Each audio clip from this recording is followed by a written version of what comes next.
Hi, ಇದು ವರಲಕ್ಷ್ಮಿ ಹಬ್ಬದ blog. ಗುರುವಾರ ಶುಕ್ರವಾರದಾಗಿರುತ್ತೆ. ಇನ್ನೇನು ಮಕ್ಕಳನ್ನ ಸ್ಕೂಲ್ ಕಳ್ಸ್ಕೊಂಡು ಮನೇಲಿ ನನಗೋಸ್ಕರ ಕಾಯ್ತಾ ಇರೋಂಥ ಕೆಲಸ ಎಲ್ಲ ಮುಗಿಸ್ಕೊಂಡು ಇನ್ನು ದೇವ್ರ ಪಾತ್ರದೆಲ್ಲ ತೊಳೆದ್ಬಿಟ್ಟು ಕ್ಲೀನ್ ಮಾಡಿ ಇಟ್ಕೊತಾ ಇದೀನಿ. ನಾಳೆ ವರಲಕ್ಷ್ಮಿ ಹಬ್ಬ ಅಲ್ವಾ, ಸ್ವಲ್ಪ ಬೇಗನೆ ಎಲ್ಲ ರೆಡಿ ಮಾಡಿ ಇಟ್ಕೊಂಡ್ರೆ 10 ಗಂಟೆ ಅಷ್ಟರಲ್ಲಿ ಇನ್ನು ಬೆಳಗ್ಗೆ ಬೇಗ ಎದ್ದು ಪೂಜೆ ಮಾಡ್ಬೋದು. ಈ ಮನೇಲಿ ನಮ್ಗೆ ಇದೆ ಫಸ್ಟ್ ಟೈಮ್ ವರಲಕ್ಷ್ಮಿ ಹಬ್ಬ ಆಗಿರುತ್ತೆ. ಹೋದ ವರ್ಷ ನಾವು ಮಾಡಿದ್ದು ಬ್ಲೌಸ್ ಪೀಸ್ ಇಟ್ಬಿಟ್ಟು ಸಿಂಪಲ್ ಆಗಿ ವರಲಕ್ಷ್ಮಿ ಹಬ್ಬನ ಮಾಡಿದ್ವಿ. ಈ ಸಲ ಸ್ವಲ್ಪ ಗ್ರ್ಯಾಂಡ್ ಆಗಿ ಮಾಡಿದ್ವಿ. ಸೀರೆ ಉಡ್ಸಿ ಮಾಡೋಣ ಅಂತ ಮಾಡ್ತಿದ್ದೀನಿ.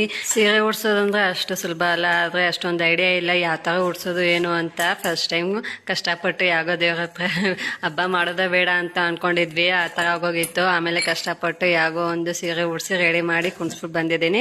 ಇನ್ನೇನು ದೇವ್ರ ನೈವೇದ್ಯಕ್ಕೆ ಅಂತ ಇಲ್ಲಿ ರವೆ ಉಂಡೆ ಮಾಡ್ತಿದ್ದೀನಿ. ಕರ್ಜಿಕಾಯಿ ಒಬ್ಬಟ್ಟು ಮಾಡಕ್ಕಾಗ್ಲಿಲ್ಲ, ಲೇಟ್ ಆಗುತ್ತೆ ಅಂತ ಅದೆಲ್ಲ ಮಾಡೋಣ ಅನ್ಕೊಂಡಿದ್ದೆ. ಆದ್ರೆ ಅಷ್ಟು ಟೈಮ್ ಇಲ್ಲ. ನಾನು ಒಬ್ಳೆ ಇರೋದ್ರಿಂದ ಮನೇಲಿ ಎಲ್ಲ ಕೆಲ್ಸನೂ ನಾನು ಒಬ್ಳೆ ನೋಡ್ಕೊಬೇಕಾಗುತ್ತೆ. ಅದಕ್ಕೋಸ್ಕರ ನನ್ನ ಕೈಯಿಂದ ಎಷ್ಟಾಗುತ್ತೋ ಅಷ್ಟು ಸಿಂಪಲ್ ಆಗಿ ಮಾಡ್ಕೊಂಡ್ ಬಂದಿದ್ದೀನಿ. ಹಾಗೆ ಕೆಲಸ ಎಲ್ಲ ಮುಗಿಸ್ಕೊಂಡು ಮತ್ತೆ ದೇವ್ರ ಹತ್ರ ಇನ್ನೇನ್ ತಟ್ಟೆಗಳದೆಲ್ಲ ಇಟ್ಬಿಟ್ಟು ಅನ್ನೆಲ್ಲ ಜೋಡಿಸ್ಬೇಕಾಗಿತ್ತು. ಅಷ್ಟರಲ್ಲಿ ಮಕ್ಳು ಬಂದು ಆ ಟೇಬಲ್ ಕೆಳಗಡೆ ಹೋಗೋದು ಬರೋದು ಇದೇ ಕೆಲಸ ಮಾಡ್ತಿದ್ರು.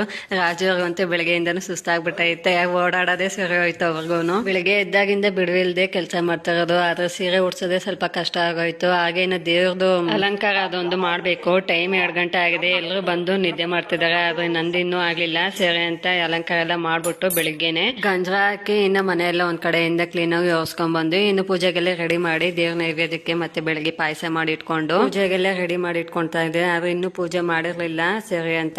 ಅದ್ರಲ್ಲೂ ಒಂದೊಂದೇ ಮರ್ತೋಗ್ತಿದ್ದೆ. ಒಂದೊಂದೇ ನೆನಪು ಮಾಡಿ ದೇವ್ರ ಹತ್ರ ಎಲ್ಲ ತಗೊಂಬಂದು ಇಟ್ಟಿದ್ದೆ.